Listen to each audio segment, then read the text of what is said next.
Trump ordered federal workers back to the office full-time as one of his first actions. But he's not the first chief executive to do so. 2 years ago, this month, Governor Shapiro said state workers needed to come back and work in person at least 3 days a week. So have they?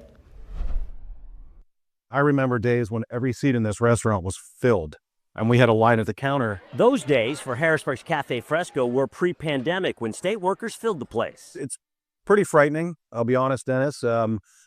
Last year was probably the worst year we've seen down here. Fresco's hanging on, many others closed, victims, they say, of stay-at-home workers no longer dining out. 2 years ago, Governor Shapiro ordered them back to work at least 3 days a week, but that's not happening, say business owners and other workers who are showing up every day. Folks are in the office way more in my administration than they were in the past. And that's not to be critical of Governor Wolf. I mean, he was dealing with COVID and the immediate after effects. I think it's important that people be in the office. I think the most important thing is that they effectively and efficiently deliver for the people of Pennsylvania. In a statement, the Office of Administration said offering remote work is crucial for employee recruitment and morale, but added 65% of workers do no telework, 33% some, and just 2% telework full-time. Senator Dave Argel, though, recalls visiting a cabinet secretary. I think he was the only one in the building.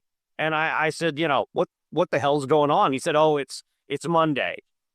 What? It's a big problem. It really is. And wasteful, says Senator Gebhard, that taxpayers fund buildings employees aren't showing up to. Amazon, Google, some of the biggest companies in this country, they just basically told their people, okay, the past is over. We're going back to the way we were. This is what our corporate policy is. You either do it or you get fired. Beyond the governor's request, agencies get to set their own telework policy, and it's up to supervisors to enforce it.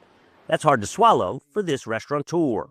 Maybe I'm old school, but when you get hired for a job, you're required to do what they ask of you. And if you're asked to work out of an office, you need to be in that office 5 days a week. Now, we should note that workers can be and are productive while working from home. Shapiro insists, regardless of where they are, his employees are, as he likes to say, getting stuff done.